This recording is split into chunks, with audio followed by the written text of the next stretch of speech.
And you ask my kids why we buy real estate, they're going to tell you depreciation. You ask my kids why we buy equities, they're going to tell you appreciation. They're 11 and 13. Right. So that's well, you've done something well. That's good. Now I just got to remind them. Now you got to have them read my book, man. I will. They got to read the book. What's the book? Tell us about it. What's the book? I'm going to do a shameless plug. Saving the you might find it's called Don't Retire, Graduate. I heard that somewhere some time ago. Yeah, it's a great idea. It's a good idea for a podcast and a book and a workbook. I mean, build your own financial plan. Oink, oink. Go to Amazon. There are 2 Eric D. Brotmans on Amazon, and I love this story. I'm only one of them, naturally. But when I this is my 3rd book, and when I wrote the first book and I had to set up an author page on Amazon, there was another, my namesake was there. And I'm not, John Smith. I didn't expect a namesake, but there was one. And he's a PhD who writes books on how to toilet train cats. That's a God's honest true story. Let's go!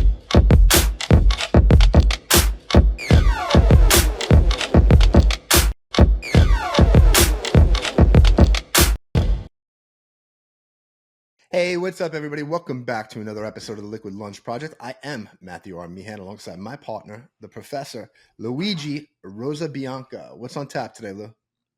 Hey, partner. Today on the podcast, we have Mr. Eric Brotman. He is CEO of BFG Financial Advisors. And put your seatbelt on, buddy, because we are redefining terms today. Forget about retirement. It no longer exists.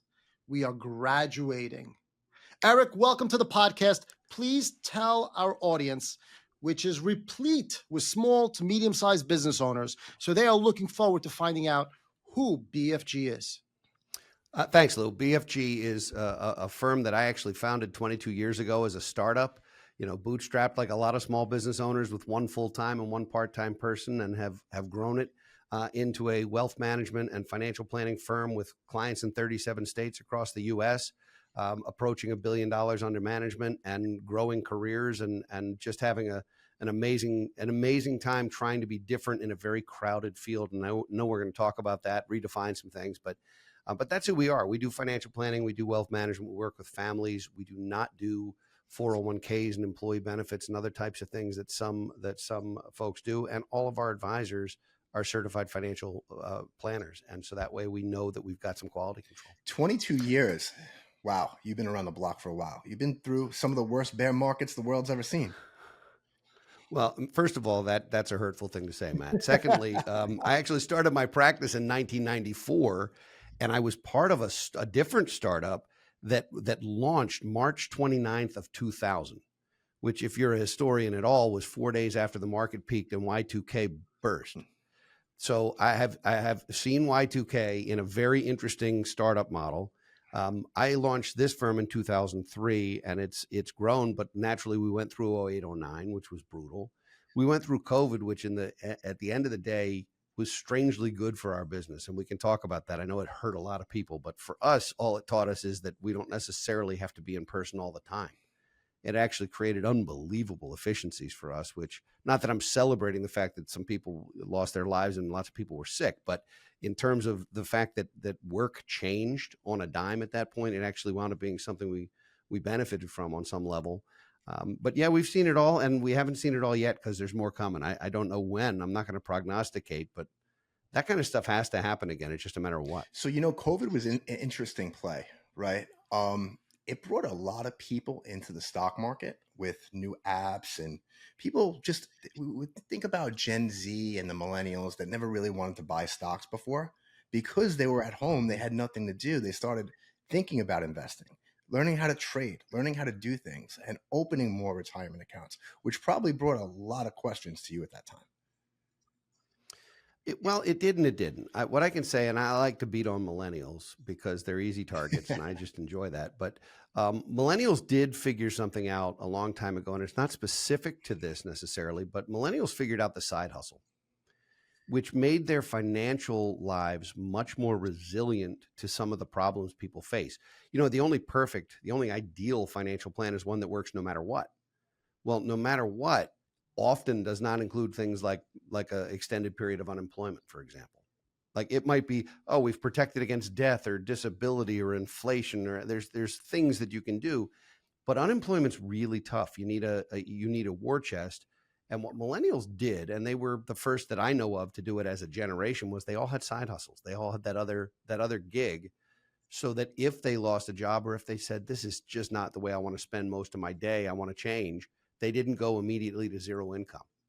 And so that was, I give millennials credit for that, not much else, but for that, I give them credit.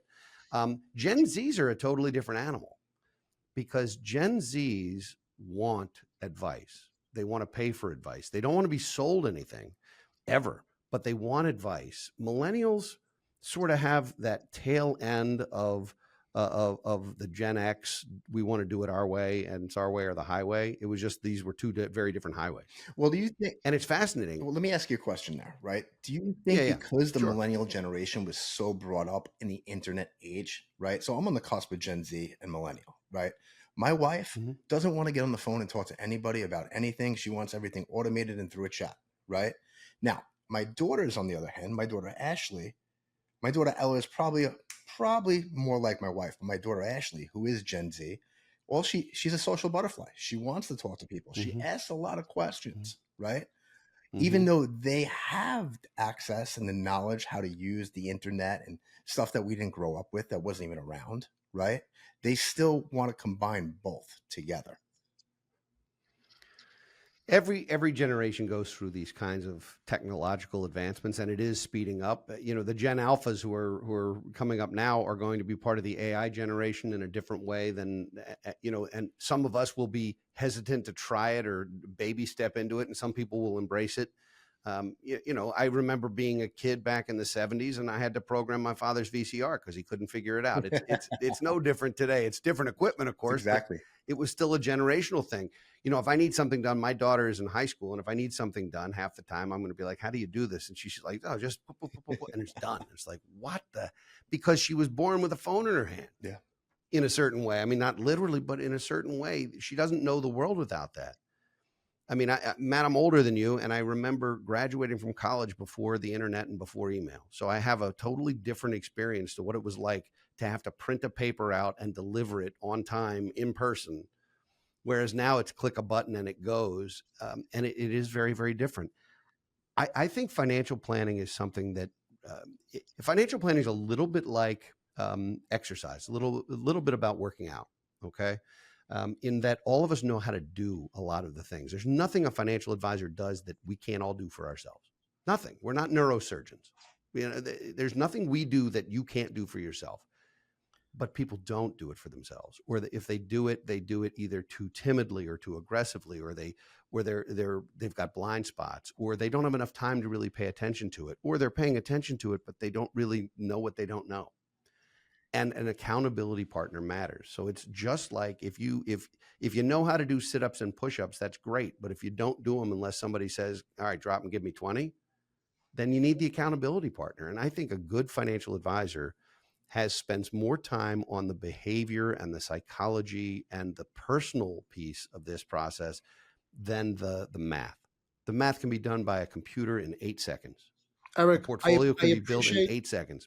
Eric, I appreciate your altruism and you're trying to take a very gregarious approach. I'm going to push back just a little bit, because just because you give someone the same ingredients doesn't mean they can cook the same. Okay. So you've probably seen hundreds, if not thousands, of financial plans.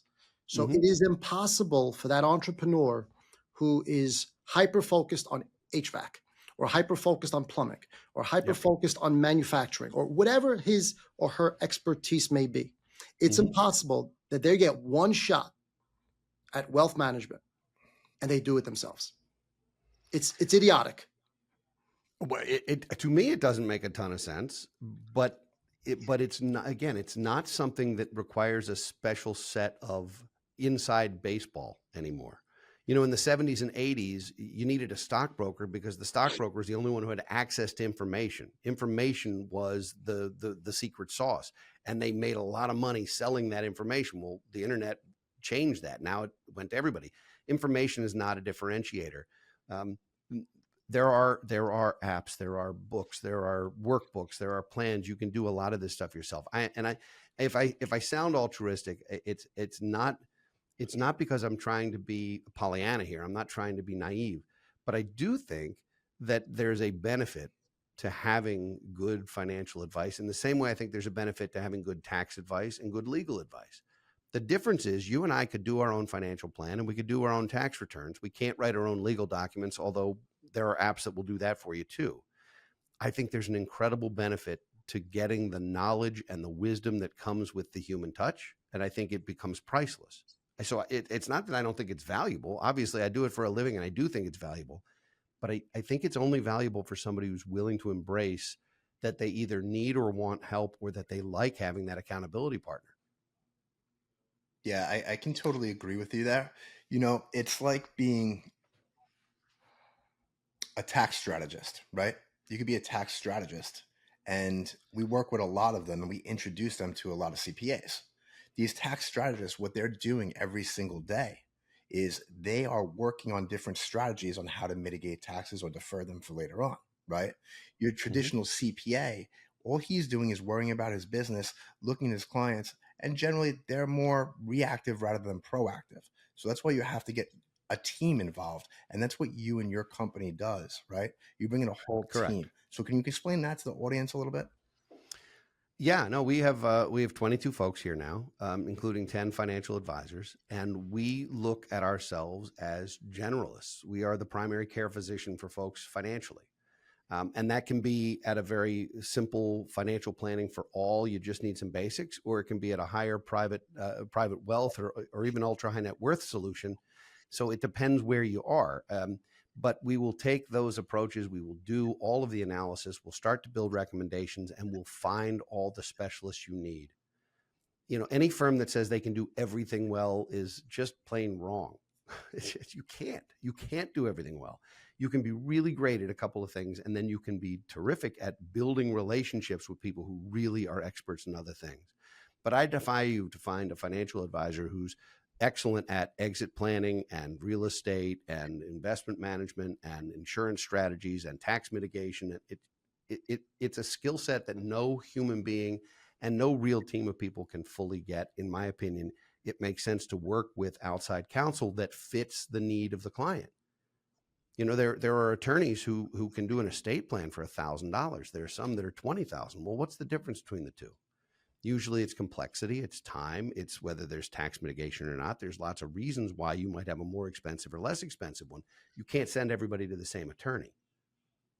We don't all need the same doctor. We don't all need the same attorney or the same financial advisor. There's someone for everyone. So we've built a firm where all of our advisors, number one, are salaried so that they're not selling anyone anything. They're salaried people who take great care of folks. All of our clients have access to 2 advisors at any given time so that there's some depth and continuity. And by the way, we look at these plans. We spend time in what we refer to as advanced planning meetings, where all of the CFPs sit in a room and talk about cases and talk about plans and what should we do and have you seen this before? So we can tap into the wisdom of the old guys like me, but also tap into the immediate knowledge of some of the younger people who've been doing this right out of the textbook. And it's a beautiful combination to have somebody young and on the cusp of the latest, greatest strategies, and they know it off the top of their head, and then somebody who's seen a few things and knows how it really works in the world. And I think that's a differentiator too. I think Eric, we're getting pretty close. I'm sorry, Matt. We're getting pretty close to Q4. Talk us through some conversations that you have with small business owners with tax mitigation. Well, in our state, I'm in Maryland, and in our state, this is a crazy place to try and sell a company. It's a crazy place to try and have a big capital event because our taxes are starting to make New York and California feel like home. So a lot of the things we talk about with business owners is how do you time these exits, and can you spread it out in such a way that you're not getting clobbered, particularly if you're thinking about a geographic move. Mm-hmm. I would love to sell more of this company. I started selling shares in this company when I was 38 years old. So I currently own 58% of the firm, but have 7 other equity owners, and those are capital events. I can't sell the last tranche of that while I live here. It's just a mistake. And we've seen too many people who are able to have this capital event after they've moved to Vegas or to Florida or to Delaware or other places. And so I think some of it is that. In terms of the rest of it, I think it's important to have the right exit planning team to have the right legal counsel, somebody who knows how to do this. Whether you're using a business broker or you're using somebody who just helps with the M&A transactions, there's an exchange. There are a number of different organizations where you have exit exchange planning and these different networks where you have professionals who do this all day long. One of our partners does a lot of this. And so if I run into a situation where someone's looking to monetize their business, half the time I'm not going to be involved personally anyway. I'm going to say, here are the experts in our office. We've got people who really know this, and they're going to work with you to figure out, is this a like kind exchange? Are you accepting stock for this? Is it purely a cash deal? Is it financed? What does that look like? And then I'll get back involved, and some of our other advisors will get back involved with the business owner and say, what are you going to do next? Because it's not enough just to sell and sit on a pot of money and call it a day. You have to figure out what you're going to do with your life in a different way. And so having a big financial transaction changes everything. It changes your tax picture and often your bracket. It changes your legal structure. It changes your family structure. It changes your life. And a lot of it's positive, but there are a lot of lottery winners who wind up broke. A lot of pro athletes wind up broke or in terrible debt. Business owners are generally not those people, but you have to understand the difference between gross and net. And hopefully business folks know that. The statistic is startling. I think it's like 86% of business owners that wind up exiting their business in 24 months are miserable. And that's because they didn't have a game plan for what they were going to do next. Exactly what you said. Well, some of it's the business owner. Some of it's just retirees. Mm-hmm. Matt, people in this country, and it's worse in the U.S. than it is a lot of other places. And I'm not sure why, but I've done a lot of shows and traveled and met with people in different parts of the world. It's especially true in the U.S., where we tie our identity, not to who we are, but to what we do. Mm-hmm. Where somebody says, oh, tell me about yourself. And the first thing you say is, I'm an architect. I'm an engineer. No, you're not. You're a husband and a father and a hockey fan and an avid golfer, and you like to garden. You're lots of things, whatever it is. You're not just an architect. And if you are, when you are no longer an architect, what are you? You're nothing. And that is a tragic end to a life well lived. That's where you need to figure out, should I be doing some consulting or some moonlighting or some volunteering, or should I sit on a board or two of organizations in that industry? Should I be doing more volunteering, but in a profound way where I'm serving on boards and making a difference and raising money for something important to me? Whatever it is that gives you energy. But a business owner, the business is your baby. This business is my baby. I mean, and I'm sharing that by selling some of the shares, and ultimately I won't be here. I don't know how long off that is. I'm in no hurry to retire for all the reasons we talked about, but it's my baby. I started it. And so it becomes very much a part of you. And for business owners, particularly first generation business owners, it's really hard to let go, but you have to, because I don't know what the statistic is. I know in our industry, it's abnormally high, but the number of people who are generation one business owners who have no succession plan at all, who are either going to die at their desk, at which point the company ceases to exist, or they're going to wind up taking pennies on the dollar because they didn't plan for it at all. And it takes 10 years to plan an exit right. You don't just wake up one morning and decide you're going to sell and hope for the best. I mean, you can, but that's not going to be your ideal outcome. Are you doing succession internally or externally? Do you have employees who would be willing to buy the business from you or part of the business? Do you need private equity? Should you be part of a roll-up? Is there a larger company that does what you do? Are there 3 other companies in your community who do kind of what you do, where you guys can all come together and it creates a monetization event that's much larger than if it's just you? It doesn't matter what industry you're in. I mean, we see this with dental practices. I mean, it doesn't matter what you do for a living. If you own the business and you are the business and it is your baby, there's a wild separation anxiety when it's gone. And moreover, your desire to cling to it and not let it grow and leave your nest, so to speak, isn't healthy. It's not good for the business. It's not good for people who work there. And it's not good for you. I'm glad you brought that up. Most people are not prepared, right? And we always like to give actionable advice on our show. So what are 3 things people can do right now if they have nothing started today? Number 1 is start with inventory. And I don't mean the widgets on your shelf. I mean, start with knowing where you are. And that's true for any transaction, any major transaction. It's like remember at the mall, there was a sticker that said, "You are here" on the kiosk. Yep. You got to be real honest with yourself. Where the hell are you? Are you in that space? And if you are, then where do you want to go? And what does that journey look like? It's never linear. It's never linear. It's going to be, it's less like driving on a straight road and more like sailing on an open water where you're going to get blown off course one way or the other and you have to sort of re-navigate. So the first thing I would do is start with inventory and be real honest with yourself, with your spouse, with your partners, with your employees. Second thing is to figure out, in a perfect world, what would your ideal exit be? If you could dream it up and it was perfect, what would that look like? And that's not just a dollar figure. That's this company, I want this company to exist long after I'm gone.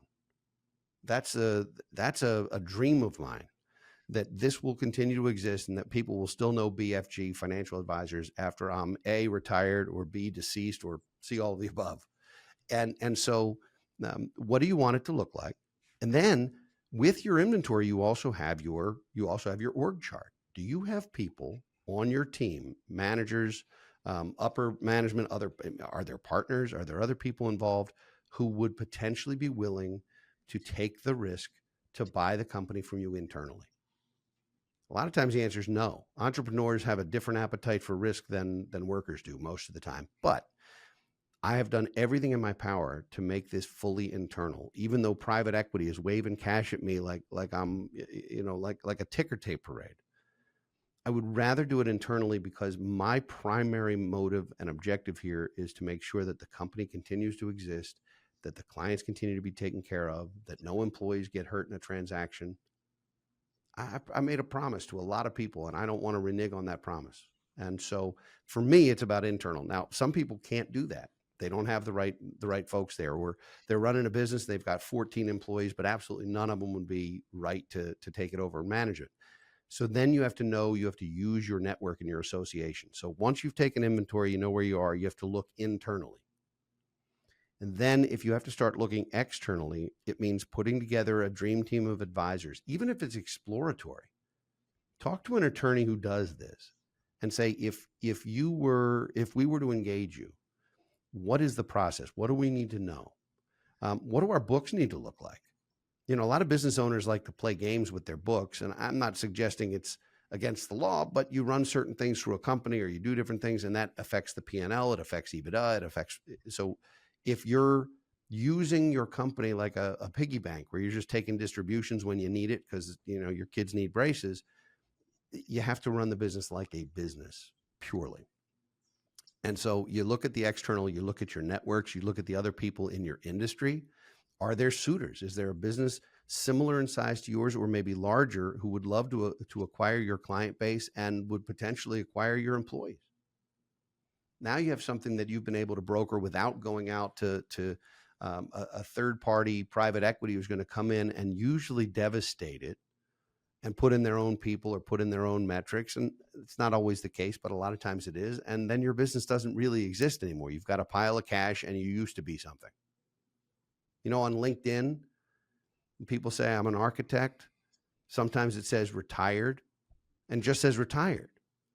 You might as well say deceased. If all you are is retired, there's no one's going to say, I got to know that person. That person looks like somebody I want for my board or for my organization, or I want to network with that person. So figuring that out, you asked for 3 actionable advices. You'd start with inventory, you look internally, and then you start looking externally and you build the dream team of folks. And those are the 3 things that I would have business owners do. And a lot of that means making sure your books are good, making sure your records are good, making sure, are you a business that you would buy? Knowing what you know about your company. If I was looking at companies tomorrow, I would buy BFG as much as I could afford because it's well run, it's well capitalized, it's profitable, and it's a business that I would be super excited to buy. It makes it easier to sell something that somebody would be excited to buy. If you look at it and you go, wow, this thing is a train wreck, I don't know what to do, that doesn't work as well. You want to sell? Lou is very offended. He just jumped off. I think you lost internet. That tends to happen.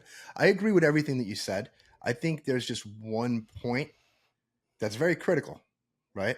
It's before they even think about selling the business, you said take inventory, but they have to sit down with a CFP like you to see what they need to retire with. We can't say we want to sell the business for X until we know what we need, right? It is They're not exactly the same number Mhm. because you already have a war chest. Presumably, you've already built some personal wealth. If your business is the only asset you have, that's very Well, scary. here's the thing. And some people But do here's that. the thing. 80% of business owners, all their wealth is tied up in their business. And that is not a healthy place to be. Correct. And that's not a healthy. That's a huge number. It is a huge number. If we're advising somebody and they come to us and they work for a big company, XYZ, publicly traded company, whatever it is, and they have 40 or 50 or 80% of their net worth in their company stock, Mm-hmm. our immediate reaction is, whoa, you're way overweighted. We've seen Enron, we've seen WorldCom, we've seen these things. Don't allow yourself to be that overweighted. But small business owners do it all day, every day. Yep. The business is it. Now, I know it's their ATM, but it's also sometimes their only asset. For most of America, your biggest asset's your house most of the time. For business owners, it's the business. And you are immediately under-diversified if 70 or 80 or 90% of your net worth is tied up in your business. I don't care what business it is. I used to joke with people that my portfolio was overweighted toward micro cap and financial services. That's what it was. And gradually over the last 15 years, I've done what I can to change that, to make sure that I have other buckets that are happening, to make sure that there's real estate, to make sure there are investable assets, to make sure there's cash assets, to make sure there's some tax shelters where they need to be placed. And the business still represents a disproportionate amount of my net worth. Wow. But I've laid the foundation to have internal sales. People within these walls would buy more stock from me tomorrow if I made it available. Yes, because you made your business transferable. You made it liquid. Correct. Right? That's the problem most business owners don't. That's why you have to start planning at least a minimum 2 to 3 years before you want to sell. But you have to know that number. And I think that's very important where you and your team come in, right? Is to find that number of what you need and to find out how much, if you're one of those business owners out there that 80% of your net worth's tied up in your business, what can we sell the business for, right?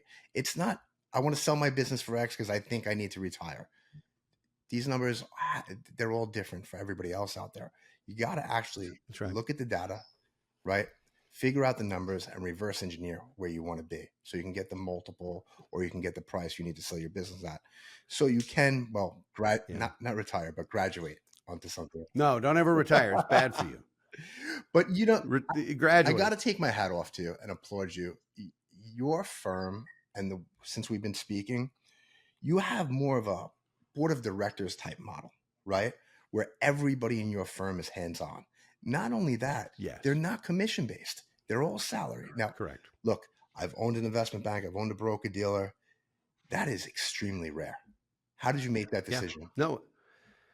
Well, it started very early on because, like everybody else, I was the only advisor in the shop. And so, I didn't need a salary, or if I paid myself a base salary, it was just so I could have the right employee benefits, right? But when I started to grow and we started to add people, what I didn't want was to create what are called, in our business, what are called silo practices. Now, part of it was I learned the hard way because I had been in a silo practice before I was in this one, and I was the junior guy. So remember, I said I had started a company March 29th of 2000 with somebody. He was the more senior person. I was the junior guy. And I had my own book of business within that firm, and there were grids and there were payouts and there were all the things that you see in our business all the time. And it was a constant negotiation because he always thought I was making more than I should, and I always thought I was making less than I should. And it was a constant negotiation. As it turns out, I now know that I was making more than I should have. And I've joked with him over the years that I'll take that deal again all day because it was a good deal. But I didn't know it. I thought I should be getting a larger and larger and larger portion of the business I was developing because it was mine. I was developing it. And anytime there's my stuff, you don't have a team ever. It's just like on an athletic team. If it's all about whoever scores the most points in that game, then you're not going to win a whole lot of games most of the time. So we went with a salaried model. We also do, Matt, basically a 5-year apprenticeships. Oh, wow. We're hiring people right out of school. Okay. We're hiring people right out of college, often as interns first, right out of school. We're allowing them to get licensed. They're learning the business. They're handling client service type stuff. They're sitting in on meetings. They're learning the ropes. They're starting their CFP and getting their education. Then they are a second chair associate where remember I said there's 2 advisors in each meeting. Most of the time there's somebody senior and somebody junior. That junior person might have 3, 4, 5 years in the business, but they're not being asked to call 100 of their friends and sell them something. They're not being asked to do business development at all. You can have a very successful career at a firm like ours without being a rainmaker. Some people just happen to be amazing financial planners, and they're not great salespeople, and they're not great marketers, and that's okay. As long as there's enough people who can do that to fill the buckets, you're good. This was a conscious effort to be different. Well, and we are different, and we try and explain it. And we are being asked constantly from people, can I come work with you? Can I come work for you? Which is kind of cool because there's a talent drain, and a lot of firms are having a hard time finding people, and people are approaching us saying, I'd like to be part of this, which is a wonderful thing. And it's because they see these roles and responsibilities, these job descriptions, these various things, and they're like, what you're putting out there doesn't exist. It doesn't exist. So the way in which we've been able to create, half our advisors are under 30. Well, we're in an environment where the average advisor is older than me, and they all look like me, by the way. They're all old white guys, and I'm not beating on old white guys because I qualify as one, but they're all the same, and we are not that. We are extraordinarily diverse with talent of all different types. We have young people who are learning this business, who have different backgrounds and different aptitudes and different interests. We have some people who really, really love the insurance piece of it. Some of them really like the estate planning. Some are really interested in being on the investment committee. You talk about a board of directors, man, I think every company in any industry should have major stakeholder groups. I like an advisory board. You don't have to have a board of directors that's hiring and firing, but you can have an advisory board that you go to that is transparent with you. I think advisory boards matter. I think study groups matter. Study groups are where, you get 5, 6, 7 people who do what you do, and you get in a room and you talk about the business and how you're doing it. And these aren't competitors of yours. In a perfect world, you don't have to worry about the competition. But if you do, then just work with people out of state. If you're a great roofer, the roofing folks in Wyoming, when you're in Connecticut, are not competition for you. So you can learn together, you can work together, you can do some different things, and you can communicate. And of course, with Zoom, that's very simple. So, I think stakeholder groups matter. I think advisory boards matter. Focus groups, we'll use them. We'll have clients participate in these things. We have an advisory board meeting tonight where we have board members, and they're going to tell us everything. This isn't let me treat you to dinner so you can tell me how great we are. That is useless. It's fun, but we can do that another way. What we really want to know is, what can we do better? How can the client experience be better? How can the deliverables be better? And they've been awesome to us over the years. We don't have a brochure. We don't have a physical, tangible we have a website and all that, but we don't have a physical brochure. And one year we created one, and we were so excited. We had 1,000 of them printed. Like, wow, this is finally, we have, and we labored over this thing and spent money on it, and it was beautiful. And we took it and we got to the advisory board, and every last one of them said, this is crap. And we're like, what? They said, it's crap. They said, we get 3 of these in the mail every week from people who are no different from each other, and you look just like them. They went directly in a dumpster. The fact that those never saw the light, I wish I had kept one for posterity, but the fact that they never saw the light of day was an incredibly valuable thing.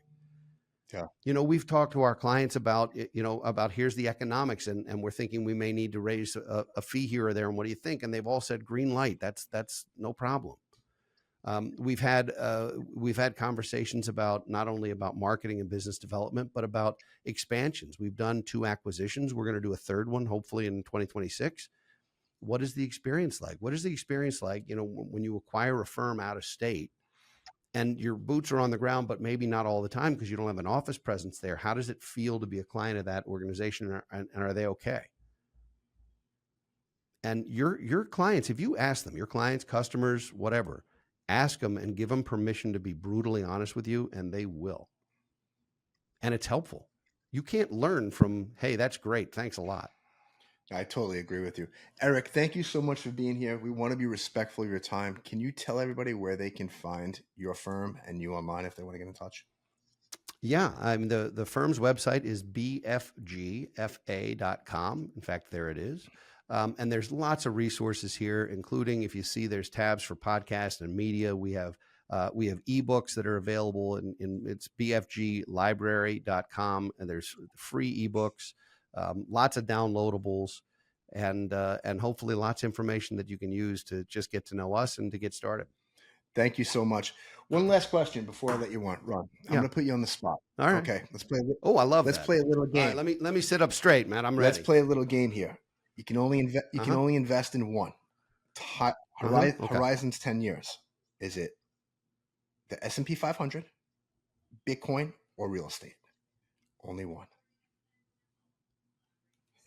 I know where you're going with this one. Well, I will tell you it. I'm going to tell you the S&P 500, but I'm going to tell you begrudgingly because I don't like index funds. Okay.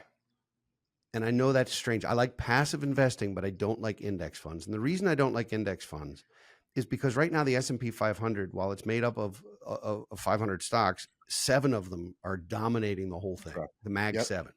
So if you own an index fund, you are grossly overweighted in 7 stocks without realizing it. And we saw this in Y2K when tech became 40+% of the S&P 500. And when that burst, when that one industry got hurt and some of those big companies got hurt, it impacted the index disproportionately. So I don't like any fund manager not being allowed to decide what to buy or what to sell or when. With an index fund, they have no choice. They must acquire. And so if you're running a $2 billion index fund and you hear that XYZ is joining the index, it's in the news, they're going to be the newest S&P company, you have no choice but to buy, and you have to buy it to a certain level. And if every index fund is immediately buying that, the price is going to go artificially up. And savvy investors are going to see that and act before the index funds can, because you can't just call your broker and buy 1 million shares. That's my favorite trade, buying the stock right before it gets added. Well, okay, or vice versa, selling right when it's on the way out potentially, and that's not advice, everybody. I'm not advising you to do anything. However, I'm just for the record, I'm advising no one to do anything. However, if you had said equities, it would have been an obvious answer because I like real estate, but I love equities. I think you must own something. Real estate can be an incredible investment, but it's also a business you have to be in, so you have to manage it. And I don't think you can dabble in it. You can have a small IRA account and buy some mutual funds or ETFs and have some diversification. To diversify in real estate and to do it well, you need to own a dozen properties, whether it's residential or commercial, and that's expensive and it's a lot of work. And if you're paying a property manager, there's pros and cons. So if you're in the real estate business, it's a wonderful, amazing business, and you can make a lot of money and you can create income forever, and there's lots of good things. But if you're dabbling, you can get clobbered because one bad tenant, one period of time where you can't lease that commercial space, or you've got rental homes or apartments with a high vacancy suddenly, you're still paying the debt service. It can be very scary unless you are truly going to make this your career. I think real estate is a business and a career. It's not something to dabble in. That just I think I would be along your side with equities. Lou, where would you be? Oh, I mean, you know me, I'm pretty conservative. It would be equities. Equities. So I'm the only Italian American in this country that hates real estate because of what Eric said. It's a lot of work, and people see the bling, but they don't realize the grunt work is tedious. Listen, you ask my kids why we buy real estate, they're going to tell you depreciation. You ask my kids why we buy equities, they're going to tell you appreciation. They're 11 and 13. Right. So that's well, you've done something well. That's good. Now I just got to remind them. Now you got to have them read my book, man. I will. They got to read the book. What's the book? Tell us about it. What's the book? I'm going to do a shameless plug. Saving the best. You might find it's called "Don't Retire, Graduate." I heard that somewhere some time ago. Yeah, it's a great idea. It's a good idea for a podcast and a book and a workbook. I mean, build your own financial plan. Oink, oink. Go to Amazon. There are 2 Eric D. Brotmans on Amazon, and I love this story. I'm only one of them, naturally. But when I this is my 3rd book, and when I wrote the first book and I had to set up an author page on Amazon, there was another, my namesake was there. And I'm not, John Smith. I didn't expect a namesake, but there was one. And he's a PhD who writes books on how to toilet train cats. That's a God's honest true story. So when I tell you I have received so many of those, and they're picture books, Matt, it's hideous. I've received so many of those from fraternity brothers over the years going, would you sign this for me? That's awesome. But yes, so it's available on Amazon, or you can go to don'tretiregraduatebook.com and pick up a copy. And naturally, I'd love to know what's in the hands of your kids. It's good stuff. Yeah, I will definitely get a couple copies. Me and Luigi. I don't do book reports, but a diorama is always welcome. I mean, shoebox with action figures, the whole thing. Eric, thank you. That was awesome. Everybody, that's a wrap. It's The been Liquid fun. Lunch Project. We'll catch you on the next episode. Let's go!